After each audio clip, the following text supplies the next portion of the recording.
My name is Trish Ware, and I am obsessed with all things pregnancy and birth, and helping you to navigate both the practical and the magical seasons of this journey called motherhood.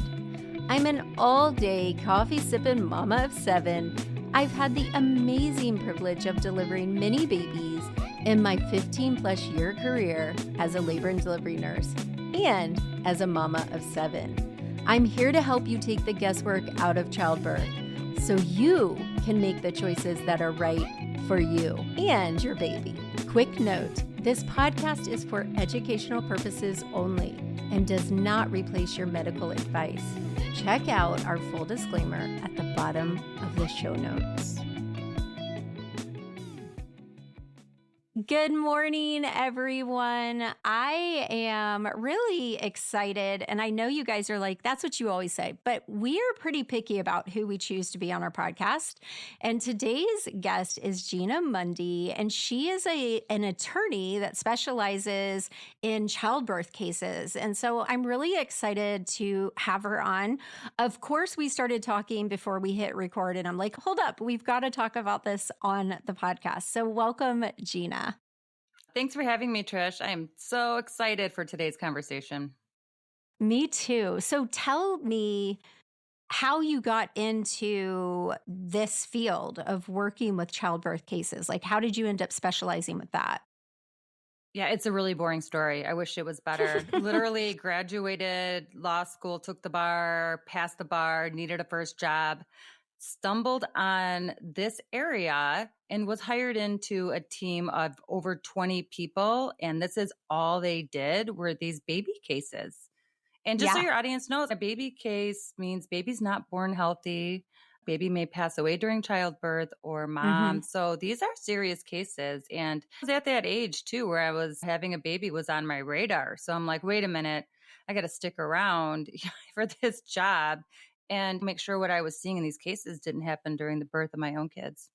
And that's why I wanted you on here, because we don't want you guys to end up needing to be in a case like this. And so I figured what we could do is talk about what are some safeguards that these parents can put in place and how can they advocate for themselves? What is your advice to, let's say one of your friends is pregnant or your family members? What do you tell them? What does Gina tell them at the dinner table?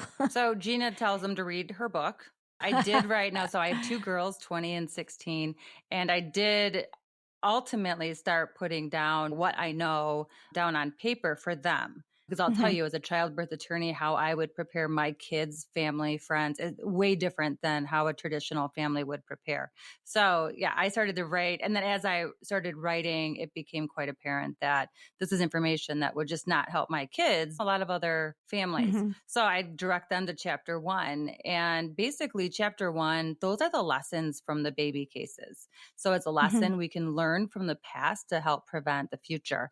But lesson number 1, huge, very important. You must prepare for childbirth. You must get ready. You must take those great courses. I know you offer an amazing course, but just taking those great courses and just having an understanding of what you're walking into is so crucial. It'll help things like communication, decision-making. Listen, in the cases, families are just one decision minutes from a healthy baby. Decision-making during childbirth is incredibly important. And like anything in life, are you going to make better decisions if you're educated about something or if you're not? It's a very common sense. But then also communication is huge with your delivery team. And so you're going to communicate better if you know what you're communicating. So the number 1 lesson by far is just getting ready, preparing for childbirth. Now, in chapter 1, I do have all of the lessons, and then each lesson is then a subsequent chapter. Yeah, that's number 1. Absolutely. And then also in that chapter, I write and I tell parents like, hey, you're mom, you're the decision maker, your delivery team and your nurse and doctor and whoever, when they're giving you or telling you something, they're actually in the form of recommendations. Not so much, this is what you have to do. And I know some doctors talk like they're telling you what to do. They're actually not. They can't. They can't do anything. They can't break your bag of water. They can't start Well, Pitocin. let's just face it. Some of them think they can. So that's why it's super important, again, that the expecting parents take courses like yours, read a book like mine. They're going to be like, wait a minute, what? Yeah. I'm decision maker. And oh, wow. Yeah. And decisions are really important. And so are especially the good decisions. But yeah, I know how they communicate. I've been their attorney for 21 years. I've analyzed OBGYNs. Literally, that has been my profession. So I know how they communicate. And they tell me, and I'm like, I'm your attorney. So Yeah. sometimes, Yeah. so Step back, Buster. Yeah. No, what's so frustrating to me and why I do what I do and why I stepped away from bedside nursing. I didn't mean to step away from bedside nursing. It's just my business took a life of its own and there was no option. But why I did it, and my motto is to change the birth culture one birth at a time, because I can't tell you how many patients I admitted that when I'm getting to know them, I'm a very hands-on, like, as much as you want me to be a part of your room and in there, I'm going to be in there with you. But I would ask them, did you take a birth class? And the majority of them would say no. Or they took the hospital provided one. And I'm sorry, like, I am adamantly against them. I was asked many times about teaching them at different hospitals that I worked at if I wanted to head that up. And the curriculum is very much about be a good little soldier. Here are the policies. These are the procedures, and not really explaining the patient's rights. And when the rights are breezed over during the admission process, they're not done where it's, these are your rights. It's, yeah, these are your rights, but you really need to do what I say. And so I always said no to doing that. But one of the things you said a couple of things. So I have a 3-part framework in my birth program. The first one is knowledge. The second part is your mindset. And the third part is advocating. So if you're super bold and outspoken, but you have no knowledge, that's not going to do a darn thing for you. You might be that person who always stands up for yourself. But like Gina said, if they come in and they present an intervention or some sort of course of action, and you don't know what the alternatives are, you don't understand what they're saying, you don't understand the intervention, you're just going to be like, okay. So you might be bold to speak up, but when it comes to you and your baby, you're going to lean into their knowledge. So being bold without knowledge doesn't work. Having knowledge, but not having the ability or the confidence to speak up doesn't work well either. And then the third part is that mindset and the belief in your body and knowing that your body was built to do this. And you have to have all three. You have to have all three to be able to really navigate that. And that's one of the things that we've done that's a little bit different than any other birth course, is that we have got our courses. And of course, anyone can just buy it and do it and never reach out to us, never take part.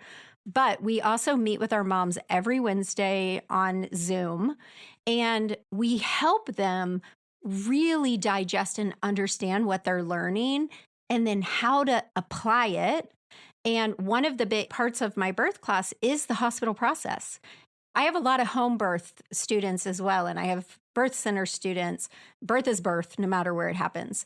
The process is different. And so I teach them from calling into the hospital to walking into triage to being taken to postpartum or to labor and delivery, getting admitted, going through the admission process. We walk through all the interventions, why they're necessary, why they're used unnecessarily. And my big thing is we can refuse anything, but should you? And I think that's where a lot of birth courses, fall short, is they're all about you have rights and you don't have to do this and you can say no. Yes, you can, but should you? And knowing when it's necessary, because you and I both know if a baby's heart rate is down in the 40s and your doctor wants to use a vacuum, You may have said, I will never, ever do that, but this might be a time you should. So it's really about that whole puzzle piece and having that, all of that. And I love that you said, I start out my free classes saying one of the biggest birth mistakes I see is winging your birth. 100%. Yeah. 100%. And okay, audience, I love this. As the childbirth attorney who only sees the bad, you're lucky you got to see good and bad. I only, for 21 years professionally, has seen the bad. And I can tell you what you're teaching your students and clients is I'm blown away. I'm so incredibly happy right now because that is going to help parents have a healthy baby. And that's why I'm on shows like this. That's why I wrote a book, because basically, instead of getting involved in the aftermath of something going wrong, I'm trying to get involved beforehand, before childbirth, to say, hi, families, this is what you have to know. This is what you have to have an understanding of in order to have a healthy baby. And your class all day long sounds like an absolute dream. So, Well, I think we're both doing the same thing. We want to, the majority of my students who have already had a baby are coming to me because of trauma, one way or the other, one degree to the other. And I can't prevent birth trauma, obviously, because it's such a subjective range for trauma. But what I do know is if they take my classes and they participate, they will not leave their birth, no matter how it turns out, thinking, what have I done this? What have I done that? They will know that they navigated it and they made decisions alongside their care team. That I know. Okay. And that will unequivocally reduce possible birth trauma with your clientele. That's amazing. And I'll tell you, so I published my book and then I've been on shows but until I published my book, I was really just in this childbirth case world where I really wasn't out talking to moms, talking to other great people like yourself who are creating these just amazing courses. But what I've learned over the last 6 months is that, birth trauma is not, your baby can be healthy. You can be healthy and still have significant birth trauma. And I've been on a lot of shows actually with moms who they started the show because they had a significant birth trauma and they don't want other moms to experience it. Yes, their baby's fine. Yes, they're fine. But mentally, they went into it unprepared and just not ready. And now they're on this mission to make sure it doesn't happen to other families. But I'll tell you what I've learned, I think it's most important, is that it's trauma in the end. And some trauma stays with you, no matter what kind of trauma it is. So doing whatever you can do now to prevent it. And it is, listen, that the day you hold your baby for the first time is such a powerful, magical moment. It's a moment you dream about your entire life. So getting ready for it, I cannot stress enough how important that is as an attorney specializing in childbirth cases. And I tell them all the time, no matter how many babies you have, you only have that birth with that baby one time. And do what you can. What is in your control? What is in my control? What's in my control is educating myself, communicating with my team, preparing a support group, whether it's your partner or a doula or whatever, and preparing my home. Because like you said, there's a lot of things that can. And talking about trauma, what I was taught in training to be a labor nurse is that birth trauma meant like a catastrophic event. That was birth trauma. And what I've learned is that the BS we say, at least you and baby are fine, is horrible. And part of my program, we also have a mama membership. It's pregnancy and postpartum. Some of my girls have been with me like going on 3 years at this point. And part of that membership includes weekly hangouts with our postpartum moms.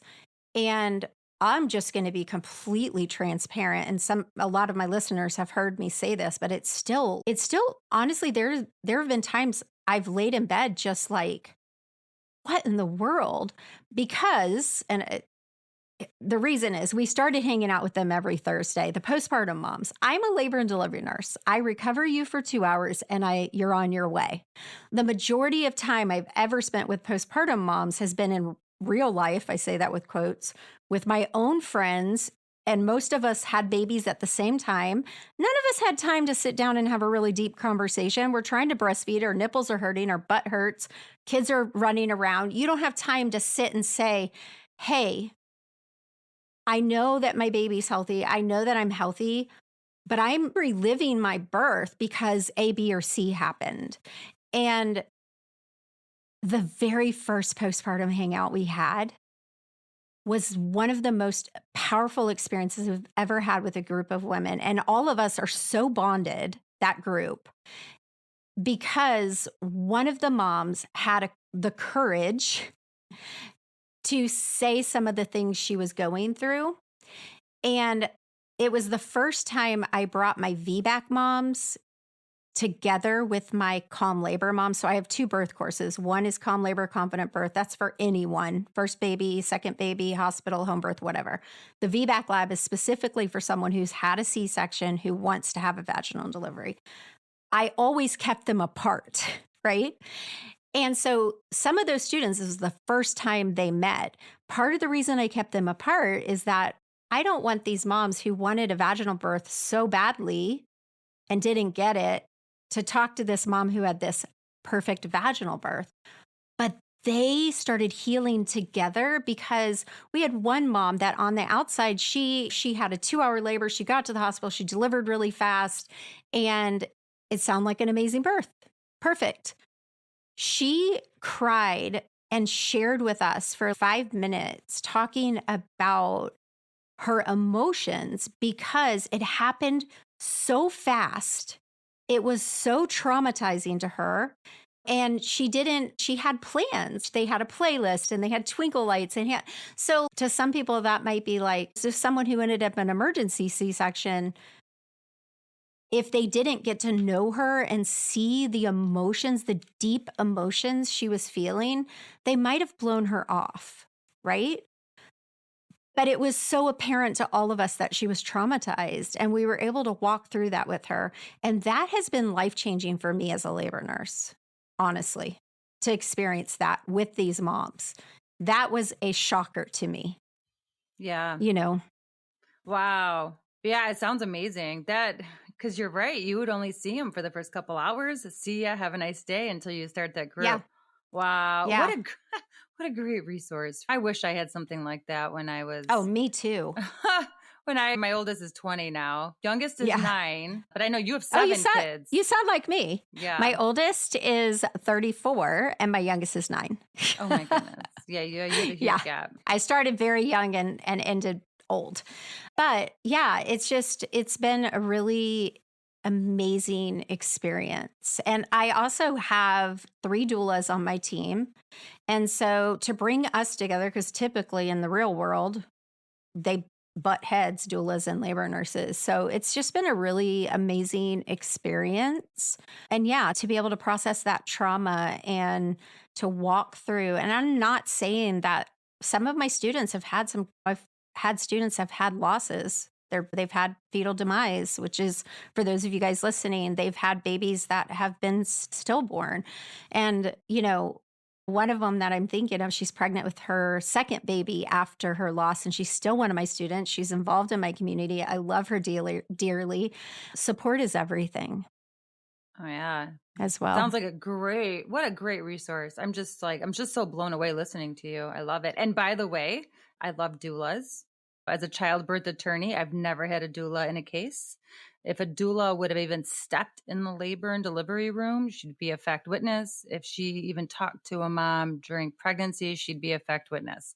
So doulas are definitely doing great things too. Okay, hold up. Let's pause. What you're saying is that these worst case scenarios who are suing doctors and hospitals, right? That's what we're saying. Don't have doulas. Correct. They do not have doulas. There's a connection there, people. Yes. And so once I figured that out, When I wrote my book, again, I'm in my just litigation attorney world. I focused on, okay, what are the common facts, common issues in the baby cases? That's chapter 11. Just so that way parents know, I give the top 10. That way they have a heightened sense of awareness. It helps activate their intuition. Again, back down to decision making, they can make better decisions. What I did not focus on until after my book was published, so maybe this will go into the pregnancy book, but what's not in these cases? Doulas. And then another thing is spontaneous vaginal birth with no epidural. Those cases are few and far between. And I know. And yes, I'm going to start screaming in a second. Yeah. Then I got to tell you this then. So do you want to try to guess the number one most common fact and issue in a legal baby case? Pitocin, probably. Yeah, you're right. 100%. 100%. The most common fact. I feel so emotional, you guys, right now. Like, I want to start crying because sometimes I'm so exhausted with labor nurse mama. Like, it's exhausting. I am a labor and delivery nurse. My passion, my goal, like my drive to be a nurse was not to be a nurse, it was to be a labor and delivery nurse.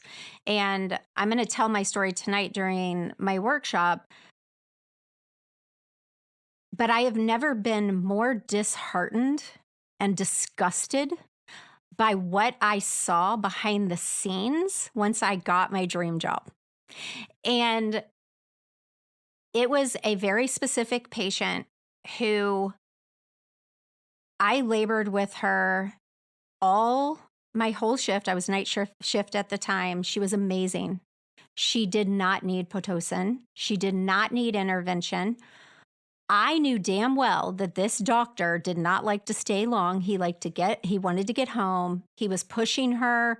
I sat by her bedside as long as possible. I always teach my patients, and in my course, I teach them how to basically understand the fetal monitor so they know the difference between a low heart rate and a sleeping baby.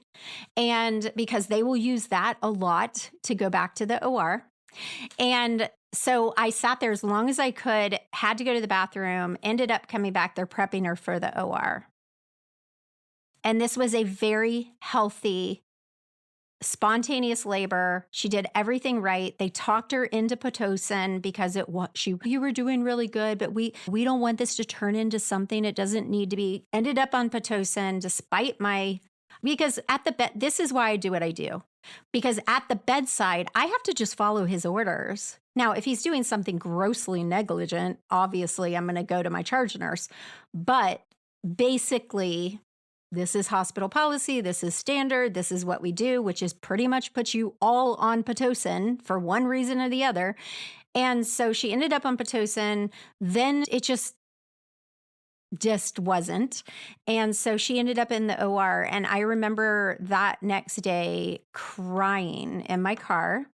And at the time, like, this is before Instagram was like a big thing. This is before online educators. I really didn't know what to do. So I started a blog. Oh, well, you did something good. I did do something. It was a hot mess, but I started a blog. And now I do what I do. And I'm so passionate about it. Oh, have you ever seen Ricky Lake's documentary, by the way? No. You need to watch it. All right, I'll watch it. It's what's really interesting about it. It's called The Business of Being Born. And what's very interesting about it is that her partner and videographer, like the person whose video is pregnant and ends up with an emergency preterm C-section. The whole point of it is talking about this business. And there is one scene that is so freaking accurate. And it's the doctors coming in and looking at the whiteboard because we always have a whiteboard. We have the rooms, we have categories, and it'll say whether she's got an epidural, whether she's in induction, if she's at this point of her whether she's inactive or latent, whether she has Pitocin or not. And there's a scene where they're like, did you up the Pitocin? Is the Pitocin on? What's the Pitocin on? Is the Pitocin up? Have you put it up? When's the last time you went up? It's like some Pitocin. That is so freaking accurate. Yeah. What's crazy? I wrote my book to expecting families to help them. Pitocin being, I don't just identify Pitocin as the number one most common factor in a legal baby case. I'm like, listen, based upon my 21 years traveling across the country, whatever, researching the drug, cross-examining OBGYNs extensively on this drug, you name it. I wrote chapter 14, and that is how to have a safe Pitocin induction. I have gotten so much feedback from my labor and delivery nurses. They're literally, because if you're going to do it, and that may be a good option for a parent or an expecting mom, maybe it is. If you're going to do it, I'm definitely the slow and steady. Low and slow. Let it hit your sweet spot. I have a whole lesson on Stop this. it. I have a whole lesson on Yes, this in my course. slow and steady. And the studies have shown that is what's effective. And this is so maddening. Starting low and going slow and stopping it when the body takes over. And I can tell you, as a 16-year labor and delivery nurse, that it is very apparent to all of us. It's a very different pattern presentation of Pitocin contractions versus her body taking over. We know when it happens. And they want us to just go up, crank it. So the labor and delivery nurses have been using my book against the physicians. So they don't have to up it, because they don't want to up it. And so they're like, no. I was that nurse that was like, oh, yeah, I'll go in there. Okay. And avoid.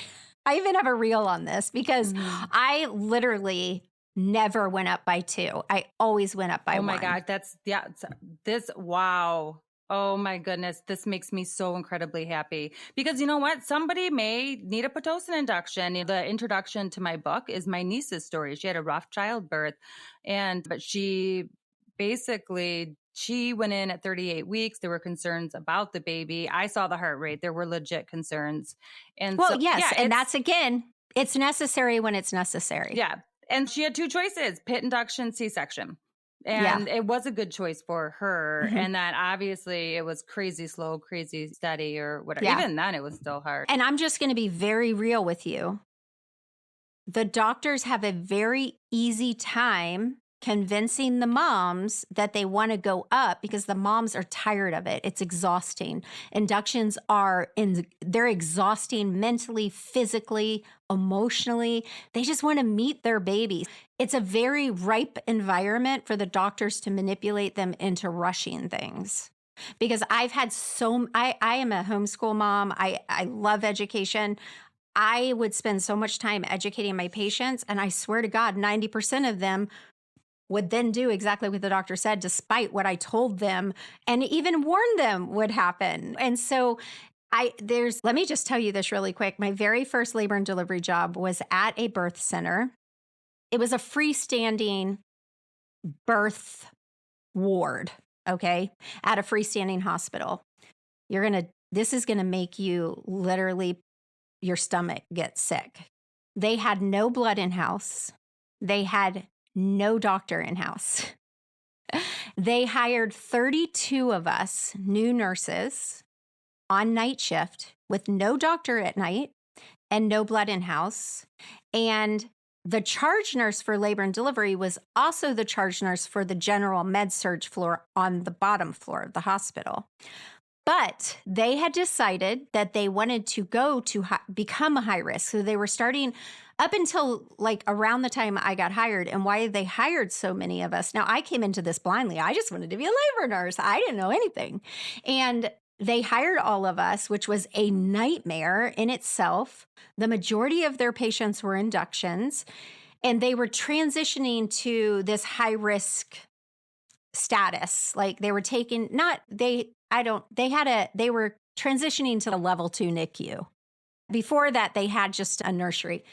And they were trying to move up from like maybe even going to level 3. I don't remember exactly what it was. It's been so long. This was so long. This was 2006, 2007. I don't remember.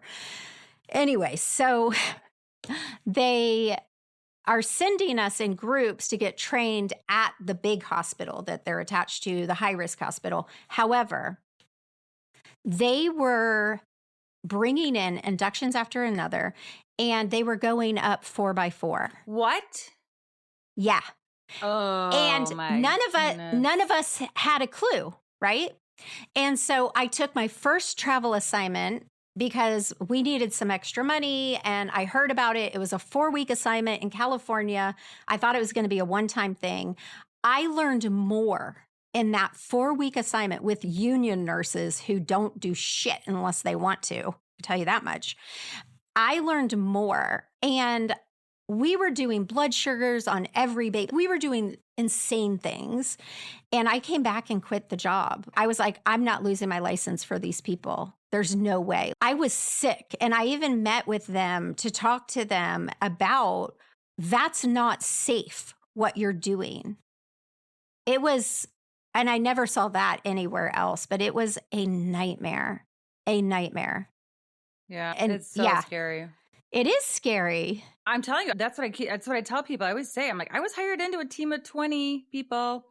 This is all we did, baby cases. I know nobody knows we exist unless you have an unfortunate labor and delivery, but this stuff happens, but is again, getting ready, understanding, you'll be much better off just knowing.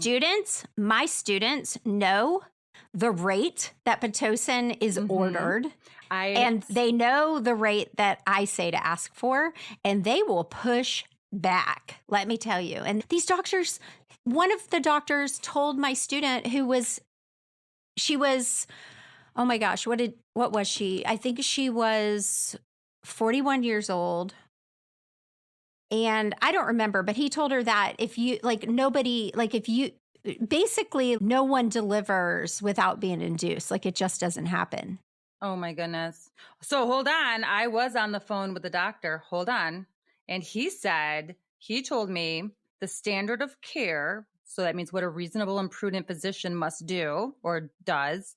If a patient is a good candidate for an elective C-section at 39 weeks, the standard of care is that he or she, the doctor, must offer that patient an elective induction. That's per the standard of care these days.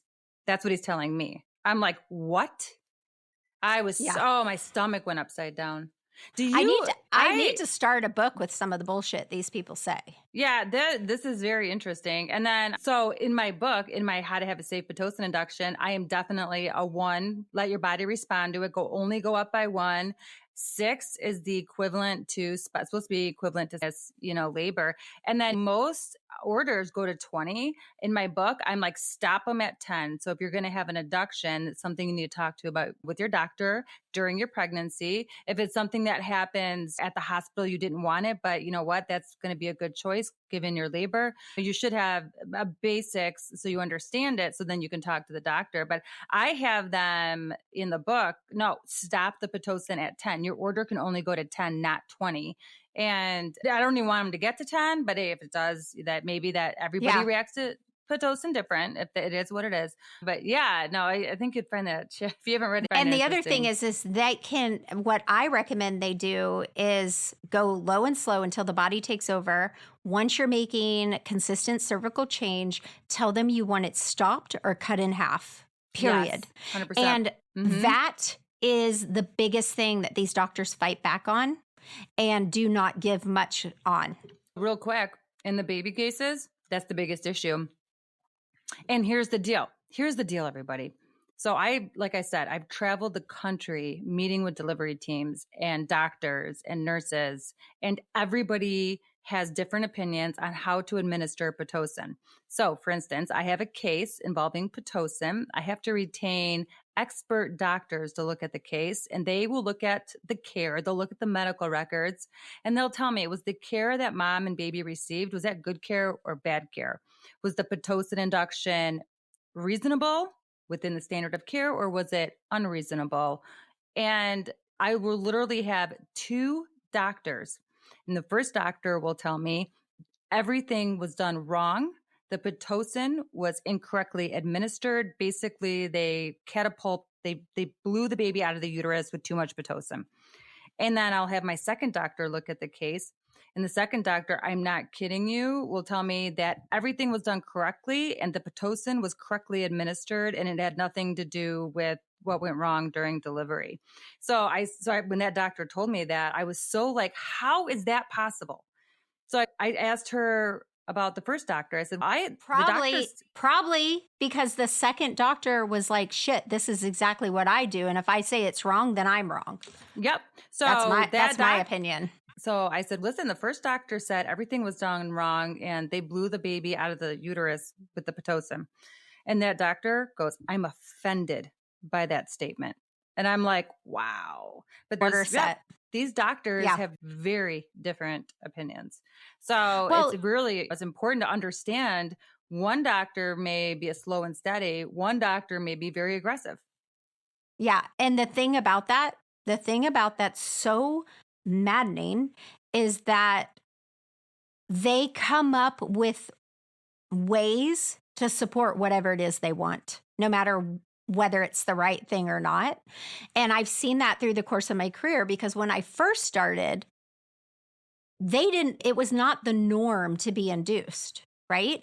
Then I went through a season of my career where they were scheduling an induction at the very first prenatal appointment. Then they clamped down on them and said it had to be a medical reason if it was before 39 weeks, could not happen after 39 weeks. Then we get this whole stupid ARRIVE study, which is bullshit. In the book, bullshit. Chapter 14. Okay, thank you. I'm going to order your book because it's so frustrating. And so we see, and I always joke that there's probably like America's Most Wanted picture of me on every labor and delivery unit because I know the doctors hate me. But what we would see is then they find a way to get around that. Suddenly, everybody has a big baby, or everybody has a small baby, or her water would break in an appointment. During a vag exam, by any chance? Yes. Oh, yes. Weird. Yeah. By the way, water breaking is huge. I know. And I tell my students are told not to allow them, if they decide they want to not to do it until they're in late active stage of labor. Oh my gosh, listen to this. Ready? Chapter 11, one of the most common facts and issues in the baby cases. And this is more of a point in time. If there's a complication or a mistake, it is almost always after the water breaks. That decision is huge. In the book, I'm like, listen, doctor wants to break your bag of water. You say, is there a medical reason or do you want to be home for dinner? And the thing about it is the studies show that it only shortens their labor by 30 minutes. What the hell? Now, there are times during an induction where breaking the water will speed things up, but it's not worth the risk.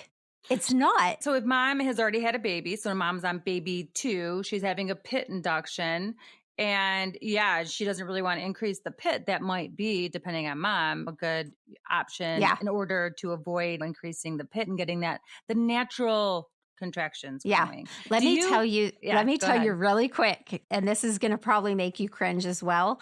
So like I said, I've done pretty much my entire career travel, mostly on the West Coast, which I love. Like Seattle, I got chastised one time by a doctor for starting IV fluids on a labor patient. What? That makes no sense.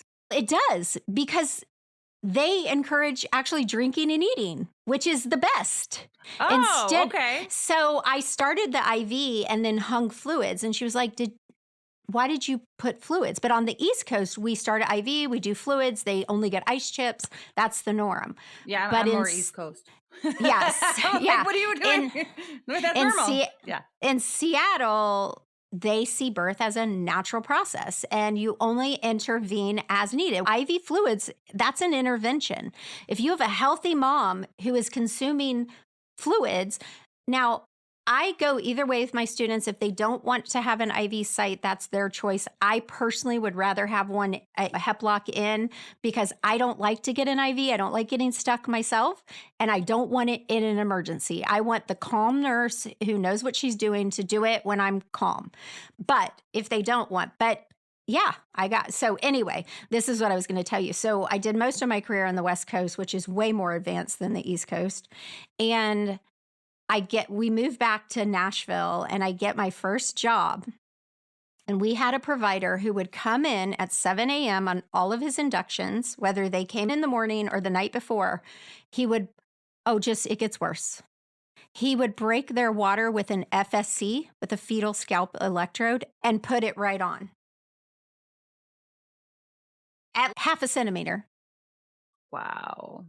I That is, know. I talk about that in my book, the doctors who come in at 7 a.m. and they'll come in because they want to be home for dinner. They want mom delivering by lunch, and they do these 7 o'clock rounds.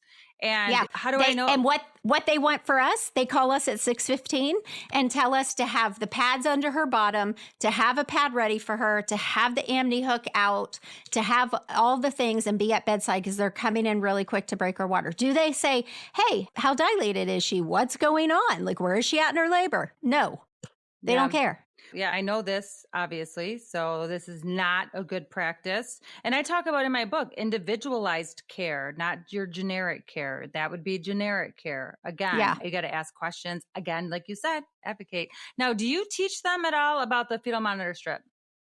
I teach them everything. Okay. My students will say to me, there's a couple things that I hear all the time. One is, Trish, you were in my head the whole time. The other thing I hear a lot is that their nurses will be like, oh my gosh, as much as I do. Like, how do you know all this? And then the other thing that is really common with my students is most of them, the majority of them don't get to the hospital till they're 7 or 8 centimeters. Oh, nice. Which also prevents a lot. Yeah, no, I do the baby's knowing and understanding the baby's heart rate because that is the basis of so many decisions. If there's a concern or if they want to do coercion. If they want to do something, it stems from the baby's heart rate. So like chapter 8 are the different types of fetal monitors, huge. Chapter 9 is how to read the baby's heart rate because I've had doctors testify. Yeah, I teach them that as well. They're like, hey, Gina, the only way a baby can talk to me during labor is their heart rate. And I'm like, ding, ding. Hey, mom, the only way, if you can read your baby's heart rate, apparently they can talk to you. So let's go over that. So again, basis. But then, chapter 10 is I go through all the interventions too. Because again, it's so incredibly important because the doctor, it's not concern of the baby's heart rate on the baby and the monitor C-section. It's concern. And then you have your interventions. And so it's really important to understand those before you go into labor. So I love that you teach that. Yeah, too. That's what I was telling you before with my patient who really changed everything for me. I always teach them. Back then I would teach my patients and their partner right when I admitted how to read the strip, how to tell, is this a sleeping heart tone or is this a minimal variation? And so I have a whole lesson on that in the partner. I have a birth coach class, and I encourage them both to take all the classes. But in the birth coach class, I usually teach them more thoroughly because when mom's laboring, her only job is to labor. She doesn't need to worry about the monitor. She doesn't need to worry about advocating.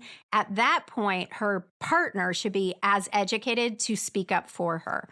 And so I do teach them how to tell because I can't tell you how many hundreds of doctors over the course of my career have come in and they're like, you've been at this for a while and I want you to look. You see how the baby was looking really good right here. Now this is not looking so good. They're getting tired. No, they're asleep. Just like me, if I'm asleep, my heart rate is not going all over the place. Oh, yeah. And I love your support person. So in my book, chapter 7 is baby advocate. So it's husband, grandma, best friend, doula. Well, the problem with the doula though is that the doula's hands are tied because they cannot accept or refuse anything for the patient. The partner can during those things. But even though the doula, because the delivery team is typically, unless, besides doctor, but they're usually not at the hospital. Sometimes they are, if they have a shift, they're picking up or they're coming in to check on them. But the delivery team though is also typically who's scheduled to work that day. So that's why I always liked having the doula come in. And again, this is more from when I published the book doulas must be doing great things. But I go in my book because again, doulas really didn't come. It wasn't clear until after I published my book on how important it is to have a doula. So I go into support persons as in dad, grandma, best friend, whatever. These are the things they need to do or know. I have 5 things at the end of my chapter that they need to know to be a good advocate. Yeah. The studies have shown that having an educated support person consistently at bedside, and The studies really lean more towards that being a doula. But I truly believe that if your partner, and for sure if they take my courses, because we go through positioning and they know everything. But if you have an educated support person at bedside, you are more likely to have an uneventful vaginal delivery. You're less likely to have interventions, less likely to have a C-section, more likely to perceive your birth experience as positive, and your baby is more likely to have a higher APGAR score. That's by having an educated support person. I agree with that 100%, maybe 1,000%. Yeah. Yeah, it's literally, I almost named my book Baby Advocate. And I didn't. Now it's A Parent's Guide to a Safer Childbirth. Oh, you like the subtitle though, because the subtitle is So You, Expecting the Best, Using the Power of Knowledge to Help You Deliver a Healthy Baby. Boom, I love it. Boom, your course. I love that your course covers all that. This is how you have a healthy baby. You walk in with the knowledge from Trisha's course, and you will have such a great understanding of what's happening. And you're going to have such a better experience. I'll tell you, the hardest part of my job is when I have to sit down with the families and talk about the day their baby was born. And it's always hard, but I'll tell you, the saddest part is when the families know so much more in the aftermath of something going wrong. I know if they would have known a lot of this beforehand, maybe, and then they're filled with the what ifs. Yeah. Oh, that's what I'm saying. There's a really good chance they never would have met someone like me. And I'll tell you, the guilt. So we talked about this. I'm going to launch my own podcast here coming up. But the first person on my podcast, a mom who delivered a baby 4 months ago from now. And she's a nurse, and she did not prepare for labor and delivery. She's obviously not a labor and delivery nurse. She walked in with a healthy baby and she left, and her baby is permanently very sick. And the amount of guilt and the amount of anger that she has every day, it's overwhelming. And it's heartbreaking. Talk about not being able to sleep. She is my first episode because I do want parents to know this can happen. It just happened. And we're a little fluffier with it. But then the episodes after, which I want you on, because I want you to teach my audience how to have a safer childbirth and tell them about your course and everything. But that's how I started. But no, I didn't sleep that night. And I knew that what me and you are doing right now is so incredibly important to help parents have a healthy baby. Yeah. And it's just, oh my goodness, it's the problem, the disconnect. And where I have such a hard time is I'm so passionate about what I do. My course is so low priced, and I include so much support. I've got a team of doulas. We're there. We really are hands-on with them. But the maddening part is getting them to understand how crucial this is before they're sitting at the table with you, or before they're sitting alone in the room and thinking, oh my God, why? Or they come to me I don't have to convince my moms who have already had a baby to take my class. They're ready and they're like, yes, everything she's saying is true. If I had done this, if I had not done this decision led to all of that. And those are not the hard ones. It's these first-time moms. And I don't want to sound salesy, but every time they ask me, what can I do? I'm like, take my class. That's what you can do. I promise you. It is the thing you have to do. And one of the things I ask during my free workshops is, why do you think that HSA and FSA and insurance covers childbirth classes? There's a reason, because it costs them a lot less money if you're educated, because you're not going to end up doing all the things, most likely. Obviously, like we said, there's a reason for all of these interventions, and there are reasons that are 100% necessary. But insurance companies are ahead of us because they know that an educated mom is less likely to end up in all of this other BS. And they don't want to spend money. They're not about you. They're about money. That's what they're about. Yeah. So anyway, I could literally go on and on. I would love to have you come into the membership and chat with my moms. I would love it. We need to talk more about that. But thank you so much. Can you tell everyone, and I'm going to link to her book and to her socials so you guys can find her, but just tell everyone where they can find you. Oh, sure. So always the best spot, easy peasy, if you know my name, Gina Mundy, GinaMundy.com. And then that'll give you, my Instagram. I've been more on that at Gina Mundy. And then, pretty soon I'll have my YouTube channel up and running with my podcast, The Childbirth Attorney with Gina Mundy. And but everything is always on my website. I do have some other resources on my website. Obviously, Trish, I'm putting your course up on my website. I love it. As a huge recommendation. I love it. Again, and if a resource goes up on my website, it's because it's something I have vetted out and I would recommend to my family and friends. Thank you so much. And I really enjoyed this conversation.